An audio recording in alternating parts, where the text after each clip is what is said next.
ओम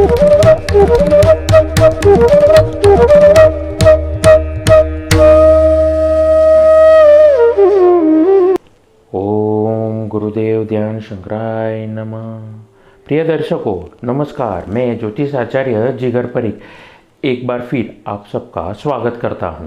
और आज मैं बताने वाला हूं ब्रह्मांड की दूसरी राशि के बारे में, वृषभ लग्न के बारे में। जी हाँ, कैसा रहेगा मई का ये महीना और कैसी रहेगी वृषभ लग्न के जातकों के लिए आने वाली दिनों में इनकी जीवन पे 9 ग्रहों की परिस्थिति और कैसा रहेगा उनका प्रभाव।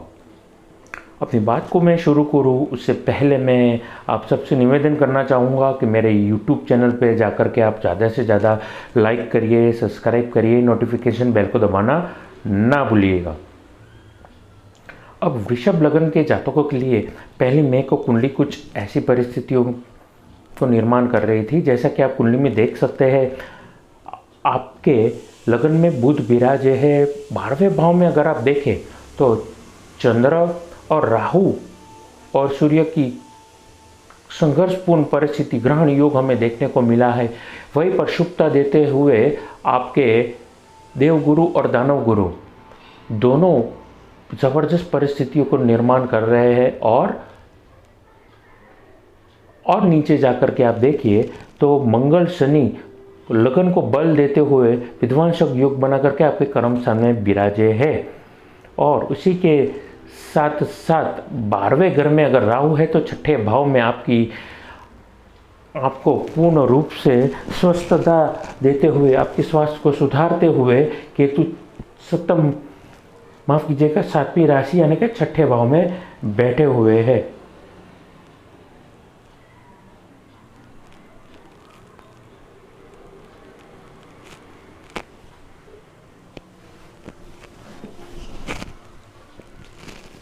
देखिए, ग्रहों की परिस्थिति बड़ी ज़बरदस्त है। ये महीना आपके लिए बहुत ही अच्छा होने वाला है।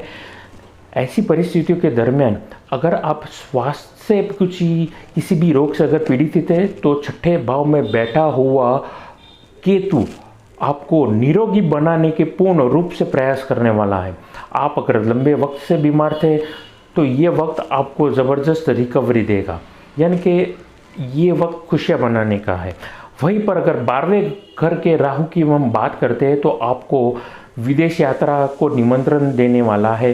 विदेश यात्रा करना चाहते हैं, आप कहीं फॉरेन जाकर के प्रिपरेशन में हैं तो आपके लिए ज़बरदस्त लाभ मिलेगा। अब बात करते हैं, जैसा कि आप कुंडली में देख सकते हैं 12वें भाव का गुरु, माफ़ कीजिए 12वें भाव का राहु अकेला नहीं है, सूर्य के साथ विराजा है। और उसके साथ साथ राहु चंद्रमा भी है। तो इसका मतलब कहीं ना कहीं आपको साइकोलॉजिकल डिस्टर्बेंस क्रिएट करते हैं। ऐसी परिस्थितियाँ आपको अननेसेसरी स्ट्रेस देते हैं। आगे मैं और बताऊंगा कि इसका सॉल्यूशन क्या है। अभी मैं ये परिस्थितियों का किस प्रकार से निर्माण हो रही है, मैं उस पर अपनी बात में डालने की कोशिश करने का मैं प्रयास कर रहा हूँ। जैसा कि आप कुंडली में देख सकते हैं, पूर्ण रूप से शुभता देता हुआ गुरु और शुक्र आपके लाभ स्थान में विराजे है। इसका मतलब क्या है? देखिए, इसका मतलब ये है कि आप अननेसेसरी स्ट्रेस से ज़रूर जूझ रहे थे। तो जैसा कि मैंने कहा कि वीडियो के अंत में आपको मैं उपाय बताऊंगा, इसका सॉल्यूशन आपको मिल जाएगा। अब स्टूडेंट्स के लिए, विद्यार्थी भाई बहनों के लिए मैं कहना चाहूँगा, आपने अगर फॉरेन जाने का तय कर दिया है या आपकी वीज़ाज भी आ चुके हैं और आपकी जो विदेश जाने की तारीख भी तय हो चुकी है, तो 12वें घर में बैठा हुआ राहु आपको बड़ा ही ज़बरदस्त लाभ देने वाला है। आपकी यात्रा मंगलमय रहेगी। जैसे आप विदेश की धरती पे पाँव रखेंगे तो आपके लिए चीज़ें ईजी होती जाएगी। तो ये एक अच्छी बात है। और वहीं पर लाभ स्थान में बैठा हुआ देवगुरु बृहस्पति और शुक्र आपके पंचम स्थान को देख रहे हैं और सप्तम दृष्टि क्योंकि वो देख रहे हैं, तो ऐसी परिस्थिति में मैं कहना चाहूँगा आपके कॉन्टैक्ट्स बढ़ेंगे। आपके कॉन्टैक्ट से ही आपको ज़बरदस्त लाभ होगा।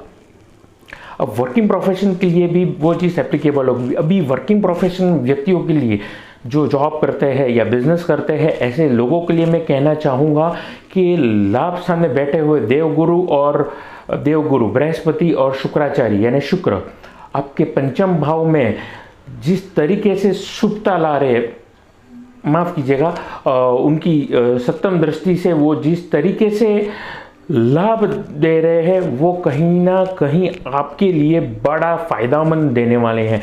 आप बिजनेस कर रहे हैं या कर रहे हैं आप जॉब, ऐसी परिस्थितियों में अगर आप जॉब कर रहे हैं तो प्रमोशन होना ये पक्की बात है।